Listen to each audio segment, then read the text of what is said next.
Assalamualaikum warahmatullahi wabarakatuh. Selamat datang di Teman Mimpi Abu Nawas, tempat berkumpulnya kisah-kisah lucu, unik, dan penuh hikmah dari sang legenda cerdik Abu Nawas. Di suatu pagi yang cerah di kota Baghdad, suasana istana tampak lebih tegang dari biasanya. Baginda Raja duduk di singgasananya dengan alis berkerut. Ia baru saja mendengar kabar dari beberapa pejabatnya bahwa rakyat mulai mengeluh karena Abu Nawas selalu lolos dari hukuman.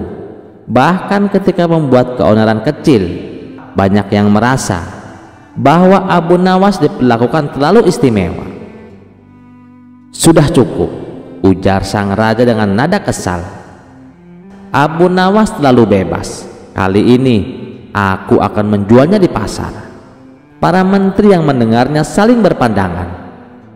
Menjual manusia? Bahkan itu Abu Nawas. Tapi tidak satu pun berani membantah ide raja. Maka diutuslah pengawal untuk menangkap Abu Nawas.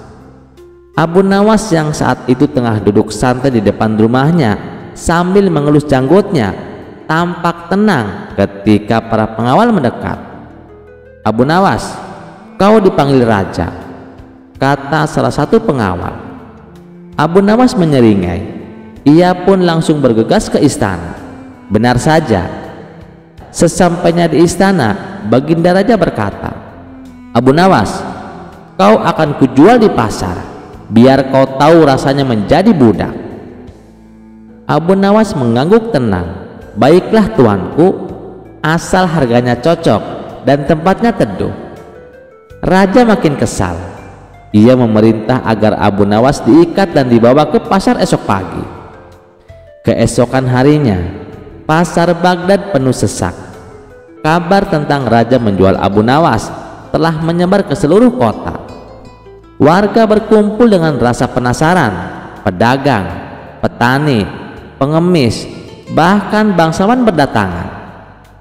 Sang juru lelang dengan suara lantang membuka acara. "Hadirin sekalian, hari ini atas perintah raja, kita akan melelang seorang budak istimewa, cerdas, licik, jenaka, dan sedikit menyebalkan. Inilah dia, Abu Nawas."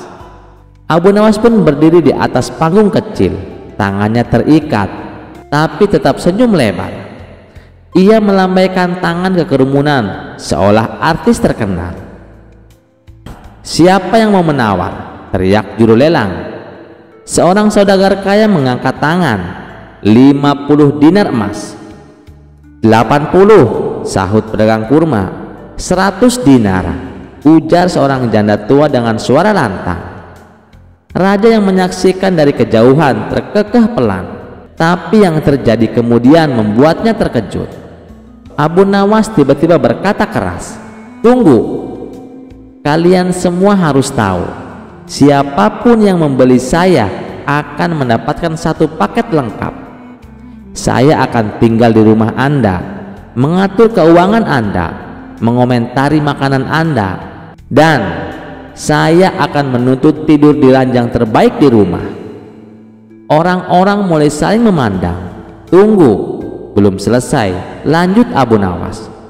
"Saya juga mendengur dengan sangat keras, dan saya suka bernyanyi tengah malam."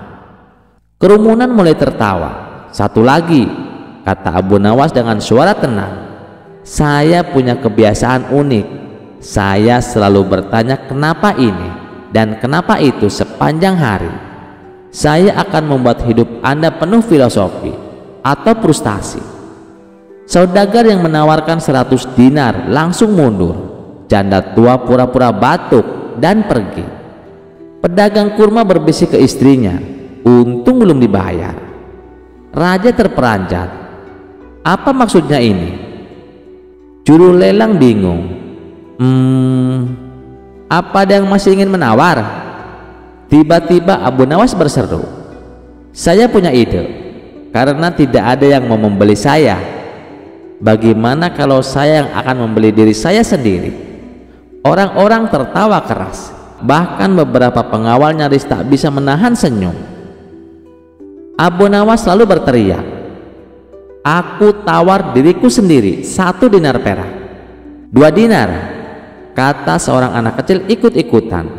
"5 dinar, dengan syarat aku tidak perlu pulang dengannya," canda seorang lelaki tua. Pasar berubah menjadi panggung hiburan. Baginda Raja menutupi wajahnya dengan jubah antara malu dan tertawa. Abu Nawas memandang ke arah Baginda Raja lalu membungkuk, "Wahai tuanku, apakah kau sekarang ingin aku lanjut dijual atau aku kembali ke istana sebagai penasihat lucumu?" Raja akhirnya bangkit dari tempat duduknya dan berkata, "Cukup Abu Nawas, kau berhasil lagi mengubah hukuman menjadi pesta." Abu Nawas mengangkat alis. "Apakah itu berarti saya dapat bonus tuanku?" Raja tak kuasa menahan tawa. "Bawa dia kembali ke istana, tapi jangan diberi dia ranjang terbaik." Orang-orang di pasar bersorak dan cerita tentang Abu Nawas yang dilelang tapi malah melelang dirinya sendiri pun menyebar ke seluruh penjuru Baghdad, bahwa tak ada yang bisa mengalahkan kecerdikan si pujangga gila itu. Kisah selanjutnya. Di suatu sore yang teduh, Abu Nawas sedang duduk santai di bawah pohon zaitun dekat madrasah. Tiba-tiba datang 2 pemuda dari desa, Otong dan Udin, yang baru saja selesai mengaji. Lalu mereka mendekat dan memberi salam kepada Abu Nawas. "Assalamualaikum Abu Nawas." "Waalaikumsalam. Wahai anak-anak muda, duduklah, mari kita berbincang." Otong yang wajahnya terlihat sedikit gelisah langsung angkat bicara.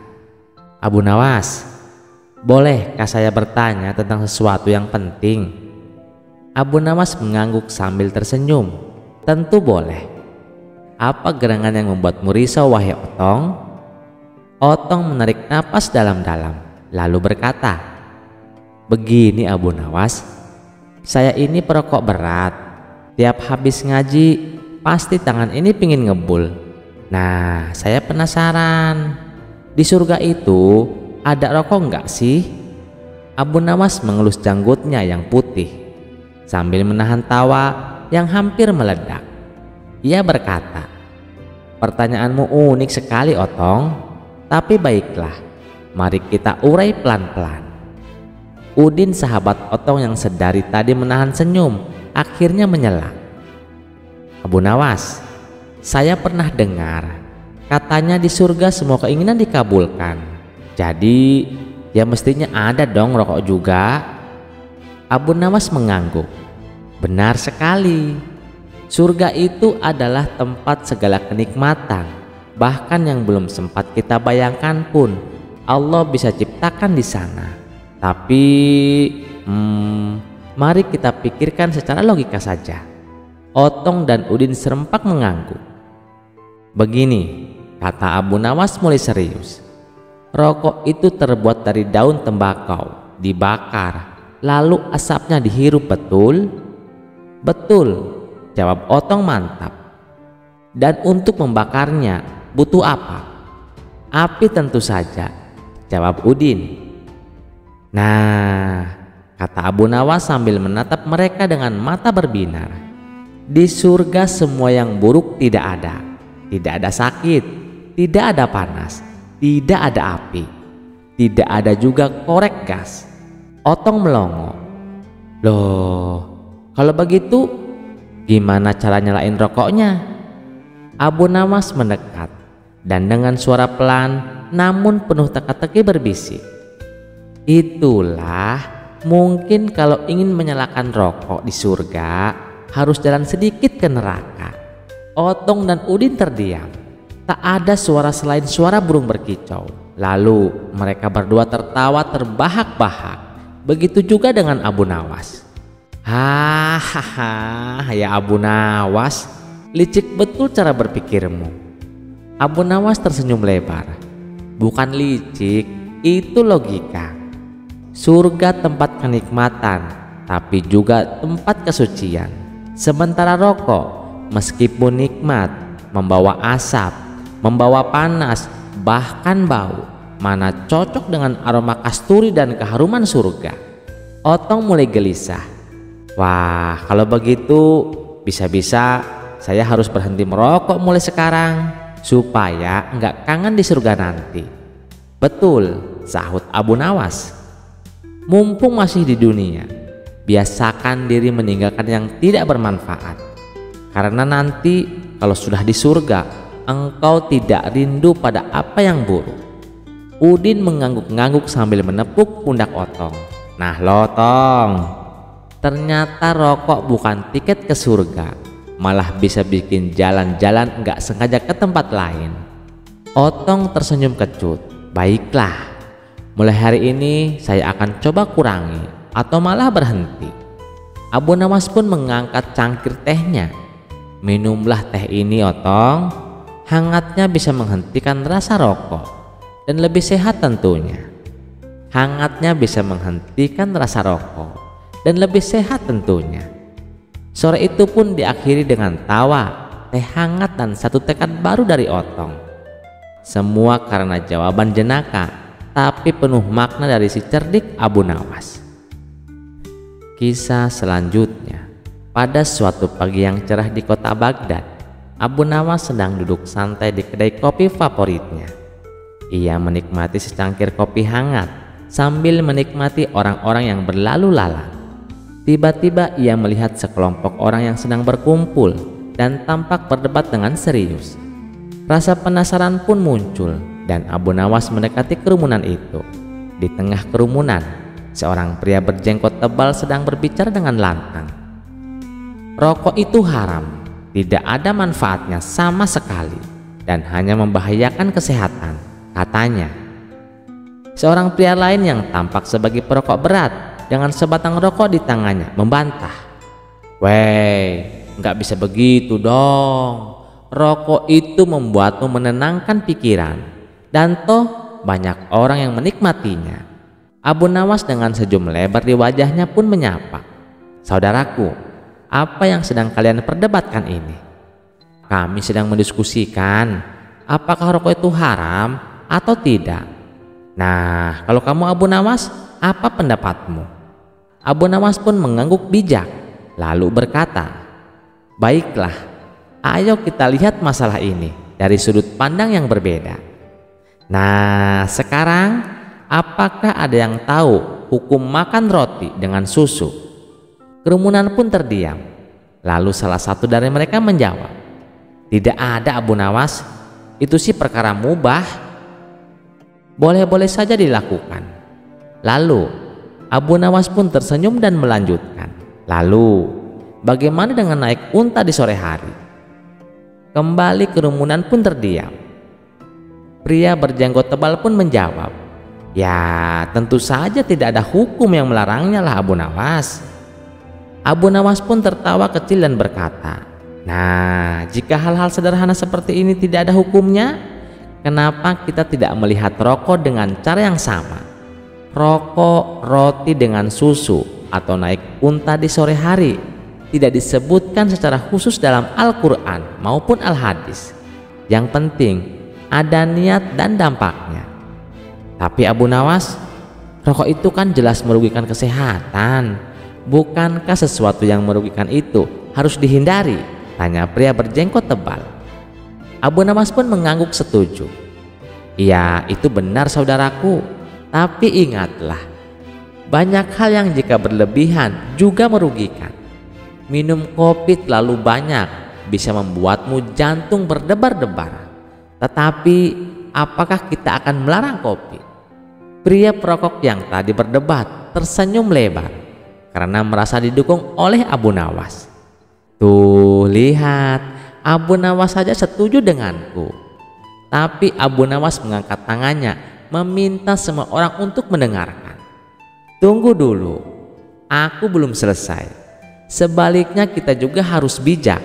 Jika kita tahu sesuatu yang tidak baik untuk kita, maka kita harus menguranginya. Jadi rokok itu tidak haram, tapi juga tidak bijak untuk dikonsumsi secara berlebihan. Semua orang terdiam merenungkan kata-kata Abu Nawas. Dengan ada jenaka, Abu Nawas menambahkan, dan ingat, jika kalian ingin merokok, lakukanlah jauh dari orang yang tidak merokok, sebab tidak semua orang itu suka roti dengan susu, dan pastinya tidak semua orang juga suka dengan asap rokok. Kerumunan itu pun tertawa terbahak-bahak. Pria berjenggot tebal dan perokok berat itu pun saling tersenyum, menyadari bahwa mereka bisa bersepakat untuk sependapat dengan cara yang damai dan penuh dengan humor. Kisah selanjutnya dikisahkan, Abu Nawas mempunyai seekor burung nuri yang cantik. Tiap pagi dan sore, Abu Nawas rajin memandikan burungnya. Pada suatu ketika, Baginda Raja bertandang ke rumah Abu Nawas. Kedatangan Paduka Raja yang tiba-tiba itu membuat Abu Nawas kaget. Pasalnya, di rumah Abu Nawas tidak tersedia makanan untuk menjamu sang raja. Tidak usah repot-repot Abu Nawas, saya hanya mampir sebentar. Ngomong-ngomong, bagaimana kabarmu? Lama sekali kamu tidak ke istana, ucap sang raja. Alhamdulillah, keadaan saya baik-baik saja Paduka, balas Abu Nawas. Paduka Raja mengamati sekeliling rumah Abu Nawas. Saat matanya tertuju ke pojok rumah, Paduka Raja melihat seekor burung nuri di dalam sangkar. Kamu sekarang memelihara burung, wahai Abu Nawas? Tanya sang raja. Betul sekali Paduka yang mulia, jawab Abu Nawas. Sang raja kembali berkata, burung kamu bagus, bulunya juga indah. Saya suka sekali melihatnya. Kalau kamu berniat menjualnya, jangan ditawarkan kepada orang lain, tawarkan saja kepadaku. Berapapun harganya, pasti aku akan membayarnya. Abu Nawas tidak menjawab. Ia hanya mengangguk kepalanya. Tapi dalam hati, Abu Nawas berkata, mana mungkin aku menjual burung yang tidak berharga ini kepada Baginda. Akhirnya, keesokan paginya Abu Nawas datang ke istana. Dia datang dengan membawa burung nuri yang diinginkan Baginda. Abu Nawas tidak ingin menjualnya. Dia ingin memberikan cuma-cuma kepada Baginda. Tapi di pintu gerbang istana, dua orang pengawal menahannya. Mereka berdua adalah kepercayaan menteri istana yang dengki kepada Abu Nawas. Ada keperluan apa kamu datang kemari? Tanya pengawal. Abu Nawas menjawab, tempo hari Paduka Raja datang ke rumah saya dan menyukai burung saya. Oleh sebab itu, saya ingin memberikan burung itu kepada Baginda Raja. Salah seorang pengawal berkata, tinggalkan saja burung jelek itu di sini. Biar aku yang menyerahkan kepada Baginda Raja.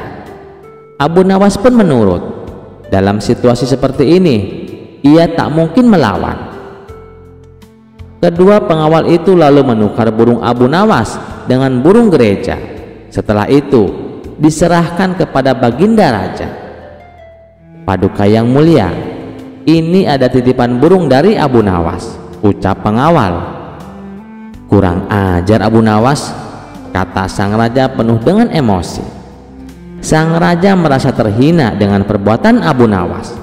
Burung nuri yang diharapkannya, tapi burung gereja yang dikirimkan. Sang menteri yang dengki kepada Abu Nawas tersenyum puas melihat kinerja anak buahnya. Kali ini engkau pasti akan kena hukuman, wahai Abu Nawas, ujar menteri istana dalam hati. Tanpa menunggu waktu, saat itu juga Baginda Raja mendatangi rumah Abu Nawas. Hai Abu Nawas, kalau kau tidak ingin menjual burung nuri itu kepadaku, aku tidak apa-apa.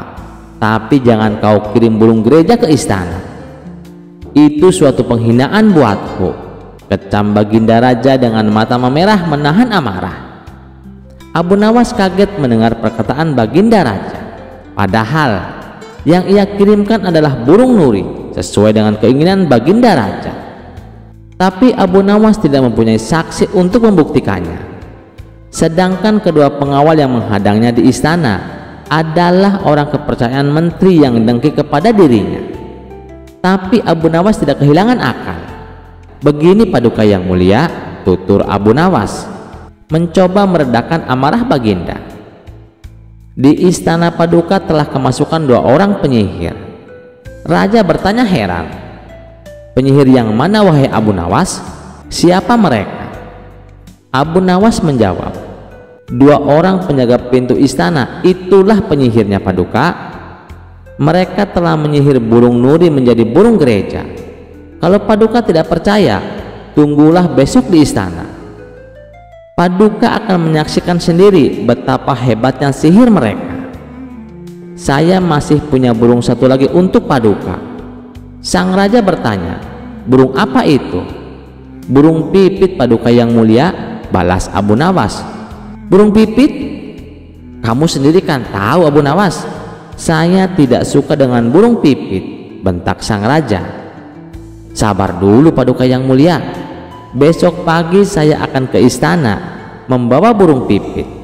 Nanti bisa disihir menjadi burung nuri oleh kedua pengawal yang menjaga pintu istana." Pagi-pagi sekali Abu Nawas sudah tiba di istana. Dia membawa burung pipit banyak. Di depan gerbang, lagi-lagi Abu Nawas dicegat oleh kedua pengawal. "Ada perlu apa lagi kau datang ke sini?" hardik si pengawal. "Sudah kubilang, Paduka Raja sedang tidak menerima tamu." Abu Nawas menjawab, "Maaf, kemarin aku keliru. Aku sebenarnya ingin memberikan burung pipit ini kepada Baginda, tapi aku keliru mengambilnya. Paduka pasti marah-marah mendapat kiriman burung nuri tersebut.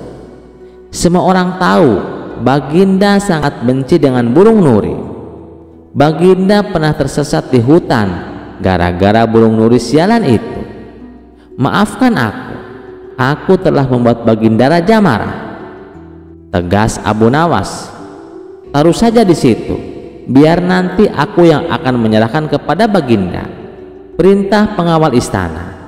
Terpengaruh bujukan Abu Nawas, kedua kaki tangan sang menteri itu pun menukar burung pipit dengan burung nuri.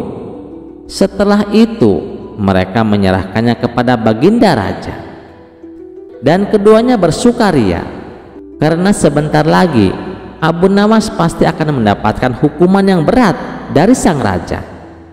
"Paduka yang mulia, ini ada kiriman burung nuri dari Abu Nawas," ucap salah satu pengawal. Sang raja terperangah kaget. Ternyata benar apa yang dikatakan Abu Nawas. Kedua pengawal ini bisa menyihir alias menggelapkan barang yang bukan haknya. "Ini burung nurinya, lalu mana burung pipitnya?" sindir Baginda Raja yang langsung membuat wajah kedua pengawal itu pucat pasi. Belum sempat kedua pengawal itu menjawab, sang raja langsung menghukum kedua orang tersebut dan dipecat jadi pengawal istana. Kisah selanjutnya. Pada suatu hari yang tenang di kota Baghdad, rakyat menjalani harinya seperti biasa. Para pedagang sibuk menjajakan barang dagangannya di pasar, anak-anak bermain di jalanan, dan para ulama berdiskusi tentang ilmu pengetahuan. Namun ketenangan itu terusik oleh satu kabar mengejutkan bahwa Abu Nawas meminta agar kiamat segera terjadi. Kabar ini tersebar cepat dari mulut ke mulut hingga akhirnya sampai ke telinga Baginda Raja. "Apa maksud orang itu?" tanya sang raja dengan dahi berkerut. "Kiamat? Bukankah itu urusan Tuhan?" Para menteri pun mengangguk, namun tidak ada satupun yang bisa menjelaskan alasan permintaan Abu Nawas tersebut. Akhirnya raja memerintahkan agar Abu Nawas segera dihadapkan ke istana. Di hadapan raja dan para penasihatnya, Abu Nawas tetap tenang, bahkan wajahnya terlihat sedikit riang seperti biasa. "Abu Nawas," kata raja dengan nada serius, "benarkah kau meminta agar kiamat terjadi sekarang juga?" Abu Nawas membungkuk hormat dan menjawab, "Benar tuanku, hamba memohon agar kiamat terjadi secepatnya." Ruangan istana menjadi hening dan raja menyipitkan mata. "Apakah kau sudah gila Abu Nawas? Apa alasannya hingga kau menginginkan kehancuran dunia dan seluruh isinya?" Abu Nawas menghela napas panjang lalu mulai bercerita. "Ampun tuanku, Beberapa waktu yang lalu hamba berkeliling desa-desa di pinggiran kota. Hamba melihat banyak rakyat miskin yang kelaparan, anak-anak tanpa pakaian layak, dan para petani yang dipaksa menyerahkan hasil panennya kepada para tuan tanah yang tamak. Bahkan beberapa di antara mereka sampai menjual anak-anaknya untuk melunasi hutang. Raja tertegun. Ia belum pernah mendengarkan laporan semengerikan itu dari para menterinya. Abu Nawas melanjutkan, hamba berpikir, dunia ini sudah terlalu rusak tuanku. Keadilan sulit ditegakkan. Para pejabat hanya mementingkan kekayaan, dan rakyat jelata terus menderita. Hamba tidak melihat tanda-tanda bahwa keadaan akan membaik. Hamba berpikir, mungkin kiamat adalah jalan satu-satunya agar semuanya berakhir, agar para penindas dibalas dan orang-orang yang tertindas mendapatkan keadilan. Baginda Raja terdiam. Ia mulai menyadari bahwa ada sesuatu yang luput dari pengawasannya. Ia menatap para menterinya yang kini menunduk dalam diam, seolah merasa bersalah. Namun Abu Nawas, ujar raja pelan, kiamat adalah rahasia Tuhan. Tidak bisa kau meminta begitu saja. Abu Nawas mengangguk. Hamba tahu tuanku, tapi bukankah sebagai hamba yang lemah, hamba boleh memohon? Siapa tahu Tuhan mengabulkan doa seorang rakyat kecil seperti hamba ini. Ucapan itu terdengar seperti sindiran yang halus namun tajam. Raja memahami maksudnya. Abu Nawas tidak sungguh-sungguh menginginkan kiamat. Ia hanya ingin menyampaikan pesan bahwa dunia sudah terlalu tidak adil dan para penguasa telah lalai. Setelah merenung sejenak, Baginda Raja berdiri dari singgasananya. Abu Nawas, katanya tegas, aku berterima kasih karena engkau telah membuka mataku. Aku tidak akan membiarkan rakyatku hidup dalam penderitaan seperti itu. Raja pun memerintahkan para menteri diturunkan ke desa-desa untuk melihat langsung kondisi rakyat. Tuan-tuan tanah yang menindas ditangkap dan diadili. Gudang makanan kerajaan dibuka untuk diberikan kepada rakyat miskin. Dan yang paling penting, dibentuk tim khusus untuk mengawasi keadilan sosial di seluruh negeri. Mulai hari ini, lanjut raja, aku ingin negeri ini menjadi tempat di mana keadilan ditegakkan. Jangan sampai rakyat memohon kiamat karena kita para penguasanya lalai menjalankan amanah. Abu Nawas tersenyum dan membungkuk hormat. Hamba tidak pernah benar-benar ingin kiamat terjadi tuanku. Hamba hanya ingin melihat keadilan turun ke bumi seperti turunnya hujan yang menyuburkan tanah tandus. Raja mengangguk lalu berkata, kau memang gila Abu Nawas, tapi gila yang sangat waras. Seluruh ruangan tertawa lega, ketegangan sirna, dan hari itu kerajaan memulai perubahan besar demi kesejahteraan rakyatnya. Kisah selanjutnya dikisahkan suatu hari Abu Nawas dipanggil ke istana. Saat memasuki istana, Abu Nawas dihebohkan para pejabat kerajaan sudah berkumpul dengan wajah tegang di ruang utama istana. Ada apa ini? Apa yang terjadi? Tanya Abu Nawas. Salah satu penasehat mendekat dan berbisik, Abu Nawas, ini darurat. Baginda Raja sekarat. Mendengar itu, senyum Abu Nawas perlahan memudar. Ia melangkah ke ruang peraduan raja dan terkejut melihat sang baginda terbaring lemah. Tubuhnya dingin seperti salju, wajahnya pucat, dan suaranya nyaris tak terdengar. Hanya matanya yang terbuka menatap kosong ke langit-langit. Tabib, penyihir istana, dan para ulama sudah mencoba segalanya, tapi hasilnya nihil. Timpal penasehat yang lain. Apa penyebabnya? Tanya Abu Nawas serius. Salah satu tabib menjawab pelan, Sebuah kutukan kuno dilemparkan oleh seorang dukun sakti yang tersinggung oleh raja dalam debat terbuka. Ia menyimpan dendam dan mengutuk Baginda secara halus tapi mematikan. Tak ada obat untuk ini, sambungnya. Abu Nawas hanya tersenyum tipis lalu berbisik, kalau sihir yang menanam, maka akal yang akan mencabutnya. Dalam hati ia menggumam, pasti dukun tua jelek itu lagi. Tak kapok-kapok juga main-main kutuk-kutukan. Pada malam harinya Abu Nawas bergerak cepat. Ia mengenakan jubah hitam lusuh, menyamar sebagai utusan istana.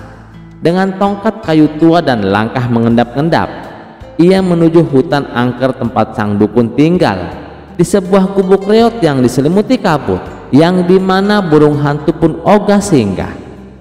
Setibanya di sana, ia mengetuk pintu dengan pelan. Tok, tok, tok. Pintu terbuka dan keluarlah sang dukun. Rambut acak-acakan, mata menyala merah, dan mulutnya komat kamit membaca mantra. Apa kau datang untuk memohon belas kasihan? Tanya sang dukun dingin. Abu Nawas membungkuk rendah dengan suara pelan tapi meyakinkan. Ia berkata, bukan dukun agung, justru aku membawa kabar baik. Sang raja sangat berterima kasih atas kutukanmu. Semenjak itu beliau menjadi lebih tenang, bijak, bahkan katanya tidur lebih nyenyak dari sebelumnya. Sang dukun memicingkan mata. Apa maksudmu? Beliau malah ingin memberikan hadiah emas dan jabatan penasihat kerajaan kepadamu, karena katanya kutukanmu membawa perubahan besar dalam dirinya. Sang dukun terdiam beberapa saat, lalu tertawa terbahak-bahak. Apa?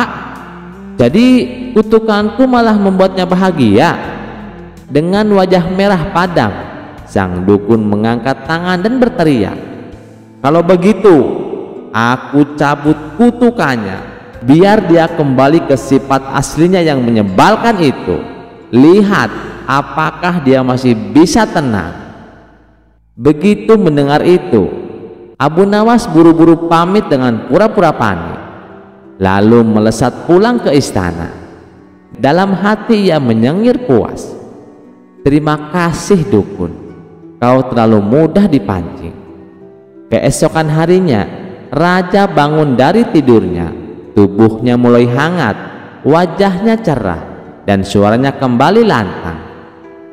Abu Nawas, panggilnya. Kemarilah sang penyelamatku. Abu Nawas datang dengan langkah ringan dan wajah kalem. Sang raja memeluk erat Abu Nawas. Bukan sihir, tapi akalmu yang menyelamatkanku, katanya. Abu Nawas hanya tersenyum dan berkata, kadang yang kita butuhkan bukan pedang atau mantra, tapi satu kalimat yang tepat di waktu yang tepat. Kisah selanjutnya. Raja Harun al-Rasyid duduk di singgasananya dengan senyum penuh kelicikan. Ia tak pernah bosan menguji kecerdasan Abu Nawas. Hari itu ia memanggilnya ke istana dengan tantangan baru. Ketika Abu Nawas tiba, raja berkata, Abu Nawas, aku ingin kau menghitung semua bintang di langit. Jika kau bisa melakukannya, aku akan memberikanmu hadiah besar. Tapi jika tidak, kau akan dianggap tidak lagi cerdik dan akan dihukum. Abu Nawas mengelus janggutnya dan menjawab, ampun Baginda, menghitung bintang di langit itu sangat mustahil Baginda. Raja tersenyum penuh tipu daya. Jadi kau menolak Abu Nawas? Tidak Baginda, tidak, hamba tidak menolak. Baiklah Baginda, saya akan melaksanakan tugas ini. Saat Abu Nawas keluar dari istana, beberapa menteri menertawakannya. Mereka berbisik-bisik, kali ini Abu Nawas pasti dihukum. Tidak mungkin ia bisa menghitung bintang. Namun Abu Nawas tetap melangkah dengan tenang. Sesampainya di rumah, ia termenung sejenak, lalu tiba-tiba ia tersenyum.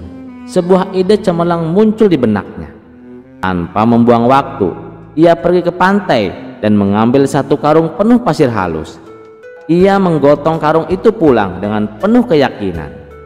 Keesokan harinya Abu Nawas kembali ke istana dengan membawa kantong berisi pasir. Semua orang di istana menatapnya dengan penuh rasa penasaran. Raja menatapnya dengan sinis. "Abu Nawas, apakah kau sudah melaksanakan tugas yang aku berikan?" Abu Nawas tersenyum lebar. "Tentu saja sudah, Baginda." Raja mengangguk. "Lalu, berapa jumlah bintang di langit?" Dengan penuh percaya diri, Abu Nawas meletakkan kantong berisi pasir di hadapan raja. "Baginda, semua bintang di langit ada di dalam karung ini." Semua orang terkejut dan mulai berbisik-bisik. Raja pun segera membuka karung tersebut dan ternyata isinya hanyalah pasir. Seketika wajah raja berubah merah padam. "Apa-apaan ini, Abu Nawas? Ini hanya sekarung pasir," bentak raja dengan marah. Abu Nawas tetap tenang dan menjawab, "Benar, Baginda, pasir yang ada di dalam karung ini jumlahnya sama dengan jumlah bintang di langit. Jika Paduka tidak percaya, silahkan hitung sendiri." Ruangan menjadi hening.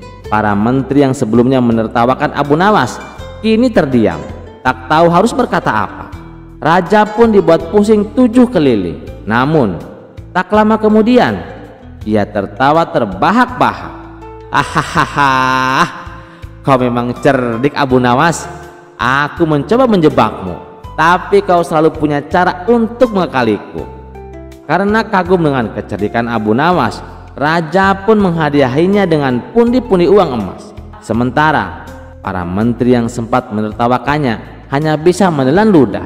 Seperti biasa, Abu Nawas pulang dengan kemenangan, membuktikan bahwa akal cerdiknya tak tertandingi.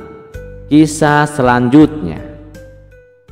Suatu hari Raja Harun Ar-Rasyid mendengar kabar dari menterinya kalau beberapa belakangan ini Abu Nawas sering bertingkah aneh. Hampir setiap hari Abu Nawas menghabiskan waktunya duduk di atas kuburan. Karena penasaran dan khawatir, Baginda Raja pun segera mendatangi Abu Nawas. Benar saja, sesampainya di kuburan, Baginda mendapati Abu Nawas sedang duduk seorang diri. "Hai Abu Nawas, kenapa sekarang kamu bertingkah seperti orang gila?" tanya Baginda Raja. Abu Nawas balik bertanya, "Aku atau Baginda yang gila?" Baginda Raja menjawab, "Tentu saja kamu yang gila. Ngapain juga setiap hari duduk di kuburan?" Abu Nawas membalas, "Justru itulah aku yang waras dan Baginda yang gila." Baginda Raja pun heran dengan jawaban Abu Nawas. "Kenapa bisa begitu, wahai Abu Nawas?" tanya Baginda Raja. "Ya, karena aku tahu bahwa istana dan kekuasaanmu suatu saat pasti akan musnah, dan disitulah Paduka akan hidup abadi," jawab Abu Nawas sambil menunjuk ke sebuah kuburan. "Oleh karenanya, aku mempersiapkan diri untuk tinggal kekal di sini. Sementara Paduka justru menyibukkan diri dengan membangun istana megah, padahal semuanya itu nantinya akan musnah. Paduka terlihat begitu membenci kuburan, padahal disitulah kelak tempat peristirahan terakhir Paduka," tutur Abu Nawas melanjutkan. Mendengar perkataan Abu Nawas tersebut, Baginda Raja seketika langsung terdiam. "Jika demikian adanya, lalu siapa di antara kita yang gila, wahai Baginda Raja?" tanya Abu Nawas menegaskan. Baginda Raja tak mampu bicara sedikit pun. Ia hanya bisa menangis terisak-isak. "Demi Allah, benar sekali apa yang kau katakan. Nasihatilah aku, wahai Abu Nawas," pinta Baginda Raja.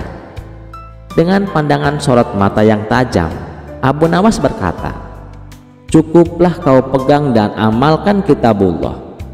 Perlahan Baginda Raja mulai mereda tangisnya. "Terima kasih atas nasihatnya, wahai Abu Nawas. Apakah kau menginginkan sesuatu dariku?" tanya Baginda Raja. "Iya," jawab Abu Nawas. "Ada 3 permintaanku kepadamu, wahai Paduka. Jika kau sanggup melakukannya, aku akan sangat berterima kasih sekali kepadamu, ujar Abu Nawas. Baiklah, katakan apa permintaanmu, balas Baginda Raja. Pertama, bisakah Paduka yang mulia menambah atau memperpanjang usiaku? Tanya Abu Nawas. Kamu aneh, Abu Nawas. Tentu saja aku tidak mungkin mampu, jawab Baginda Raja. Permintaanku yang kedua, mampukah Paduka Raja menjagaku dari malaikat maut? Tanya Abu Nawas kembali. Apalagi ini, aku jelas sangat tidak mampu, jawab Baginda Raja. Baik, sekarang permintaanku yang ketiga, mampukah Paduka memasukkanku ke dalam surga dan menjauhkan diriku dari api neraka? Stres ya kamu, Abu Nawas. Pertanyaan macam apa ini? Dan tak mungkin mampu aku melakukannya kecuali aku malaikat, jawab Baginda Raja.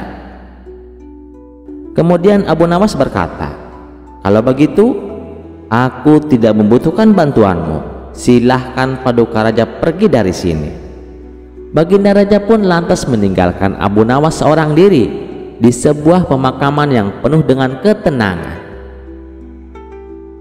Bagaimana teman-teman dengan kisah ini? Apakah menarik? Tentu kisah ini menceritakan tentang kehidupan kita, bahwa tidak ada manusia yang kekal abadi.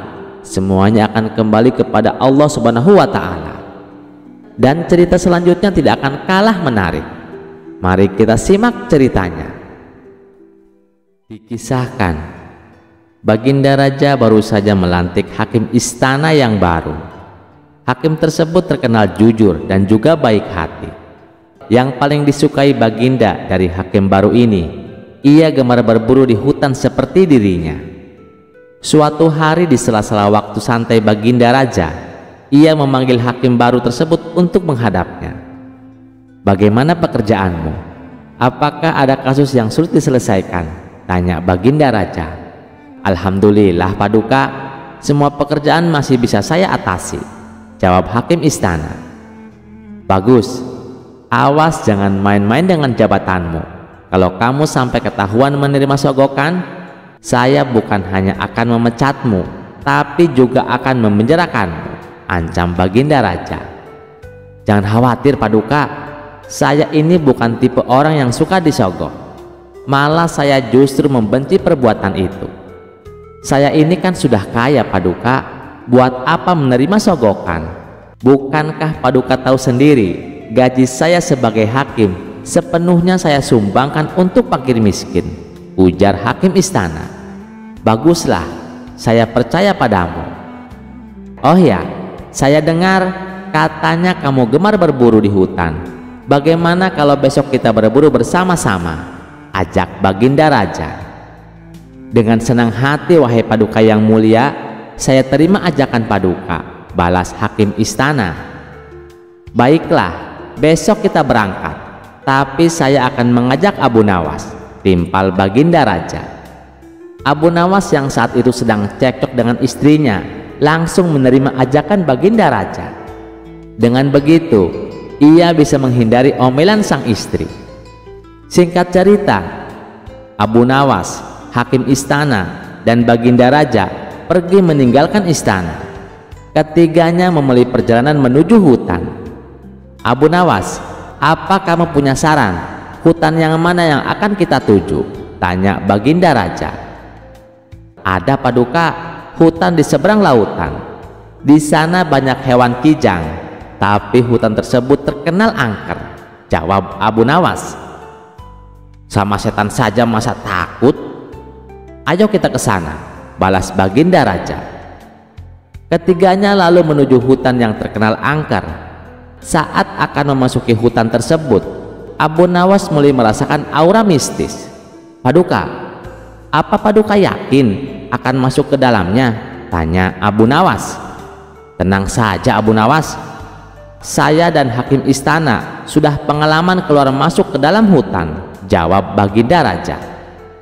Tidak berapa lama, tampak seekor kijang muncul di hadapan mereka. Baginda raja dan hakim istana langsung mencabut anak panah dan membidiknya. Tapi sayang, bidikannya mereka meleset sehingga membuat kijang tersebut berlari ke tengah hutan. "Ayo kita kejar!" teriak baginda raja. Mereka pun mengikuti arah larinya kijang. Sedang asik-asiknya mengejar hewan buruan, tiba-tiba muncul seekor harimau. Melihat ada mangsa di depannya, harimau itu langsung mengejarnya. Baginda raja dan Abu Nawas serta hakim istana spontan kabur menghindari kejaran harimau. Setelah beberapa lama kemudian, akhirnya mereka bertiga pun selamat. Namun mereka dihadapkan permasalahan baru. Pasalnya mereka tidak tahu arah jalan pulang. Mereka bertiga tersesat di tengah hutan yang angker. Baik baginda raja, hakim istana, dan Abu Nawas, mereka tidak tahu harus meminta tolong kepada siapa. Apalagi sudah mulai terlihat gelap di tengah situasi yang genting. Tiba-tiba entah datangnya dari mana, muncul kakek tua misterius yang berpakaian serba putih. "Kenapa kalian sampai ke tempat ini? Tahukah kalian kalau tempat ini sangat berbahaya?" tanya kakek tua tersebut. "Kami tersesat, kek. Apakah kakek bisa membantu kami?" kata baginda raja. "Aku bisa membantu kalian, tapi masing-masing dari kalian hanya dibatasi satu permintaan," balas kakek tua. Kemudian baginda raja mengungkapkan keinginannya. "Begini, kek. Saya ingin pulang ke istana. Saya ini adalah raja. Saya tidak ingin kehilangan istana saya," minta baginda raja. "Baiklah, keinginanmu saya kabulkan," jawab kakek tua. Seketika baginda raja langsung menghilang. Ia kini sudah berada di istananya, duduk di singgasana bersama sang permaisuri. "Syukurlah, akhirnya aku bisa kembali berada di sini," ucap baginda raja. "Sekarang giliranmu, apa permintaanmu?" tanya kakek tua kepada hakim istana. "Saya ini hakim istana, kek. Saya adalah hakim yang kaya raya. Saya ingin pulang ke rumah saya yang sangat megah. Saya tak mau kehilangan harta kekayaanku. Saya ingin secepatnya berkumpul dengan istri dan anak-anakku," minta hakim istana. "Baiklah, keinginanmu saya kabulkan," jawab kakek tua. Seketika hakim istana langsung menghilang.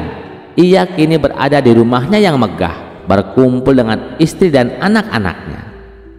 Kini tinggallah Abu Nawas seorang diri di dalam hutan. "Sekarang giliranmu, apa permintaanmu?" tanya kakek tua kepada Abu Nawas. "Saya ini orang miskin, kek. Rumah saya kecil dan tidak ada harta yang berharga di rumah. Saya juga sedang cekcok sama istri. Saya tidak tahan dengan omelannya.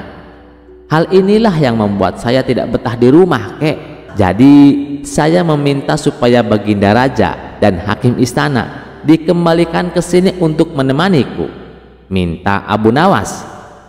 Seketika permintaan Abu Nawas terkabul. Baginda raja dan hakim istana tiba-tiba kembali berada di sampingnya.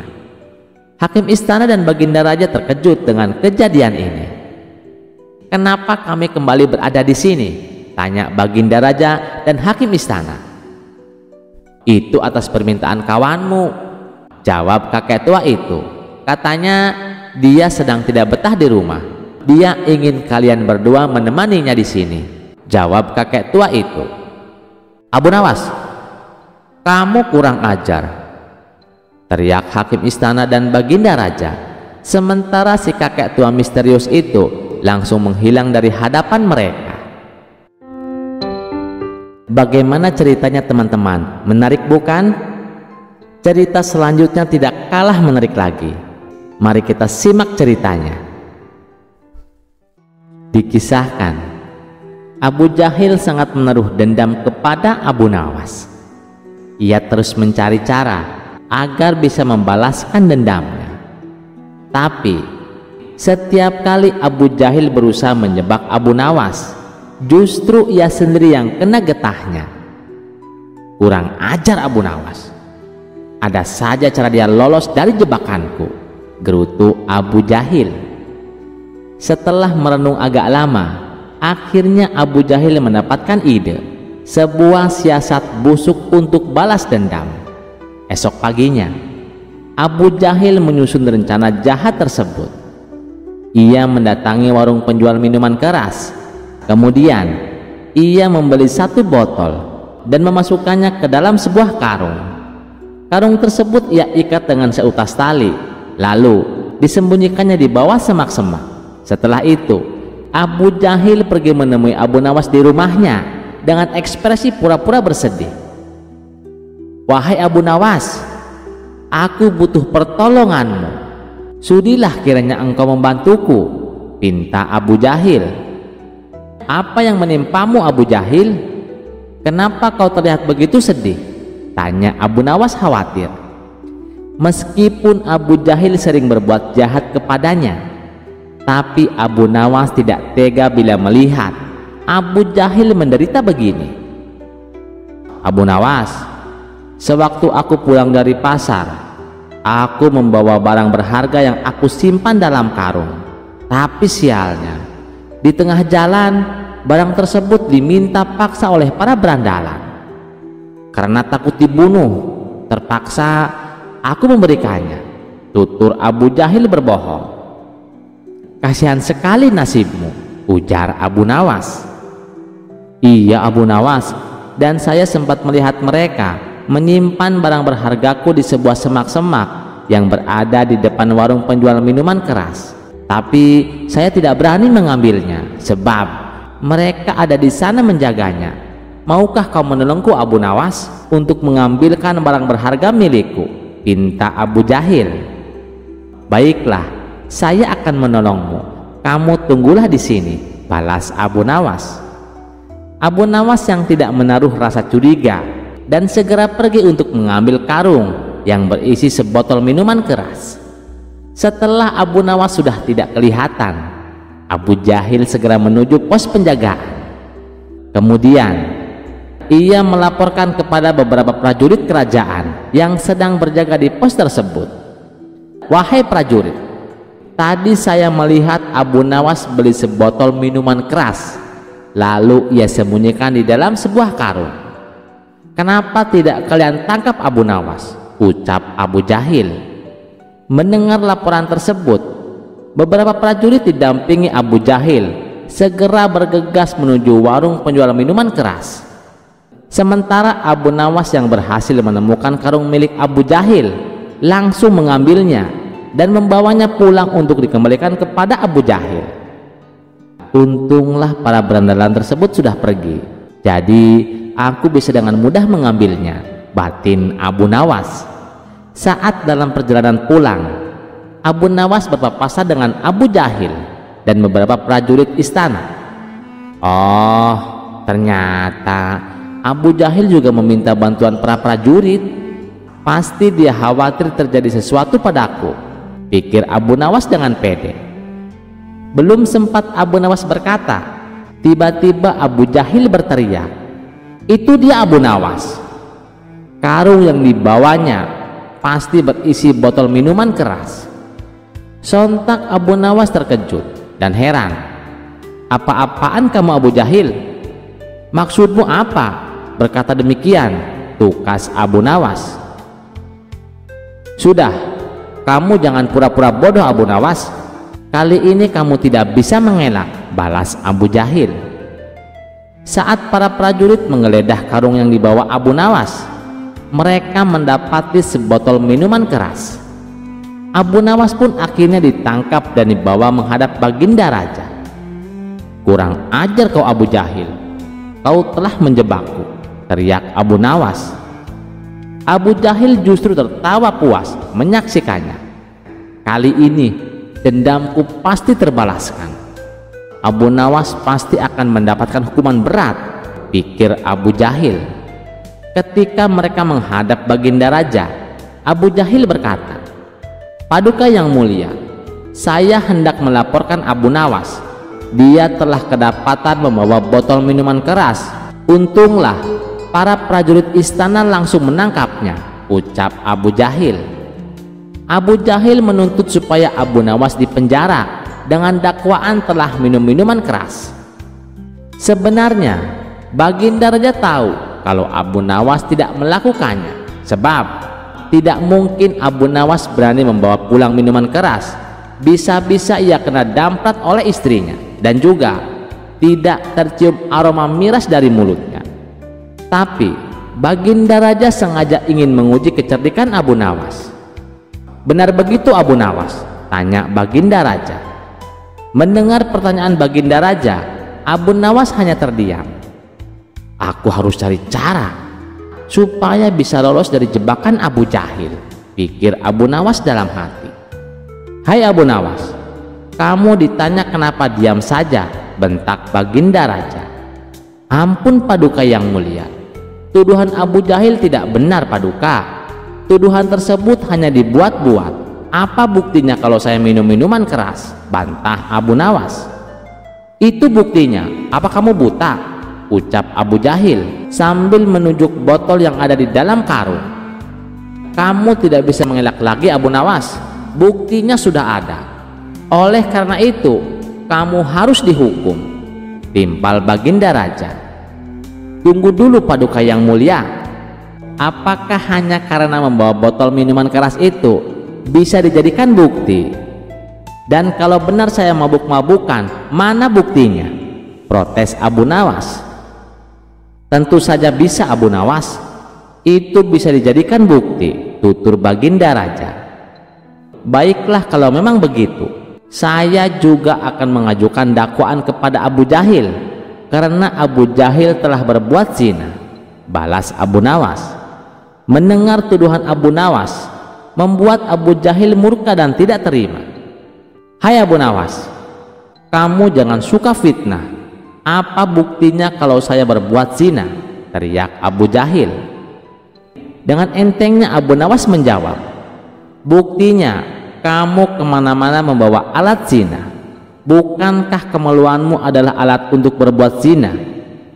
Kalau hanya membawa botol minuman dianggap mabuk-mabukan, maka membawa alat zina juga harus dianggap berzina. Jadi kalau saya dihukum karena dituduh mabuk-mabukan, Abu Jahil juga harus dihukum lebih berat karena dia telah berbuat zina," ujar Abu Nawas menjelaskan. Seketika Baginda Raja tertawa terpingkal-pingkal mendengarkan penjelasan Abu Nawas. "Bagaimana Abu Jahil? Apa kamu bersedia kalau saya menghukum Abu Nawas, kamu juga harus dihukum lebih berat? Kecuali kalau kamu mencabut tuntutan, maka semua akan terbebas dari hukuman. Karena saya sebagai raja harus berbuat adil kepada kalian," ucap Baginda Raja. "Jangan Paduka yang mulia, saya tidak mau dihukum. Lebih baik saya cabut tuntutan saya kepada Abu Nawas," balas Abu Jahil. Karena Abu Jahil sudah mencabut tuntutannya, maka Abu Nawas pun akhirnya terbebas dari hukuman dan lolos dari jebakan Abu Jahil berkat kecerdikannya. Wah, ternyata menarik juga ya ceritanya teman-teman. Nah, ternyata Abu Nawas dengan kecerdikannya selalu lolos dari jebakan Abu Jahil. Cerita yang selanjutnya tidak kalah menariknya. Mari kita simak ceritanya. Di suatu pagi yang hangat di kota Baghdad, matahari belum terlalu terik, tapi pasar sudah ramai. Para pedagang berteriak menawarkan dagangannya. Unta-unta berderap membawa rempah, dan aroma roti pipi segar menguat dari gang-gang kecil. Namun, ada satu kabar yang sedang berhembus kencang seperti angin musim semi. Telah muncul tukang cukur yang bisa membuat orang jelek jadi tampan. Benarkah? Ah, cuma gosip. Temanku mencoba. Katanya memang beda wajahnya. Jangan-jangan ini sihir. Begitulah kira-kira pembicaraan warga Baghdad selama beberapa hari terakhir. Di kedai kopi, di tukang kayu, bahkan di masjid pun orang-orang membicarakan hal yang sama. Tukang cukur ajaib yang terletak di ujung lorong sempit dekat pasar kuda. Dan seperti biasa, kabar itu akhirnya sampai ke telinga Abu Nawas, si penyair sekaligus ahli logika yang terkenal dengan kecerdikannya.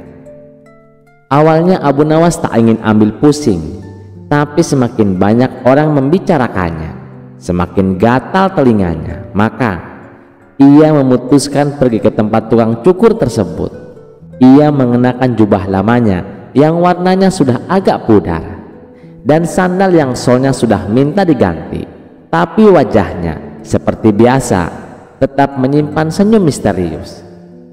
Setibanya di sana, pintu kayu terbuka dan suara lonceng kecil berdenting. Seorang lelaki berjenggot rapi dengan pakaian putih menjemputnya. "Selamat datang, Tuan. Apakah Tuan datang untuk potong rambut atau untuk menjadi tampan?" tanya tukang cukur. Abu Nawas tersenyum, duduk di kursi rotan yang sudah agak tua tapi masih kokoh.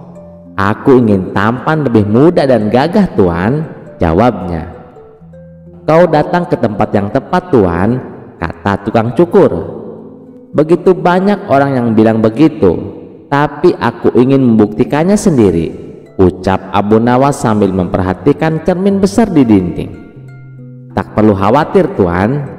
Pisau cukurku diasah dengan doa dan sisirku terbuat dari tanduk rusa yang hanya makan daun zaitun," jawab si tukang cukur dengan penuh percaya diri. Prosesnya dimulai. Si tukang cukur menyisir rambut Abu Nawas dengan pelan, seperti sedang melukis di atas kepala.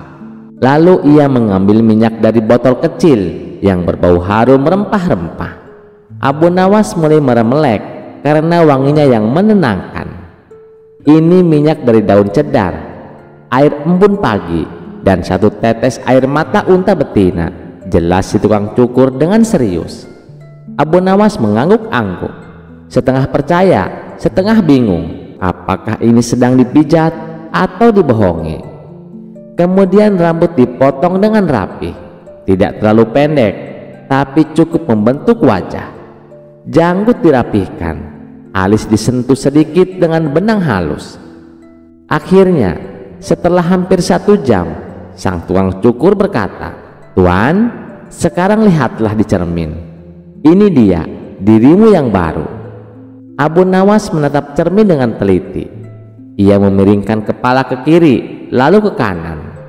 Ia mencubit pipinya, mengedipkan mata, dan menarik napas dalam-dalam. Lalu ia berkata, Rambutku memang lebih rapi, tapi wajahku masih wajah yang sama." Si tukang cukur mengangkat alis. "Tuan tidak puas?" tanya tukang cukur.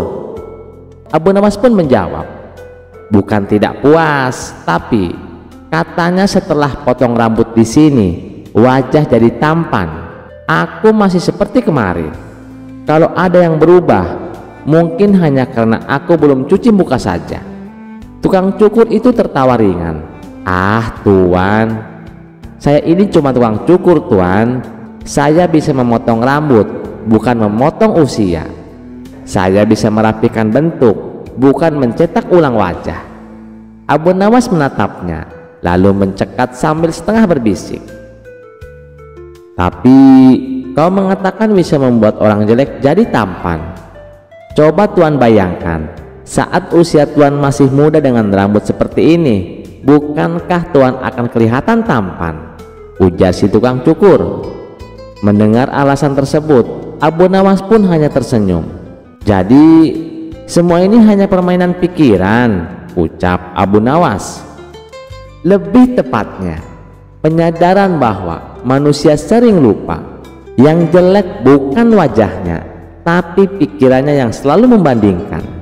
Timpal tukang cukur. Abu Nawas terdiam sejenak, lalu tersenyum. "Baiklah, aku akui, ini salah satu potongan rambut terbaik yang pernah aku alami." Ia berdiri merapihkan jubahnya dan menatap cermin sekali lagi. "Dan mungkin tampan itu bukan dari bentuk, tapi dari cara pandang," ucap Abu Nawas. Sambil berjalan keluar, ia melambaikan tangan pada si tukang cukur. "Terima kasih. Kau tidak hanya mencukur rambutku, tapi juga egoku. Dan begitulah Abu Nawas kembali ke jalanan Baghdad, bukan dengan wajah baru, tetapi dengan pikiran yang lebih jernih dan cerita baru untuk diceritakan kepada dunia. Terima kasih sudah mendengarkan cerita ini. Sampai jumpa di cerita selanjutnya. Jangan lupa like, share, dan subscribe channel Teman Mimpi. Wassalamualaikum warahmatullahi wabarakatuh.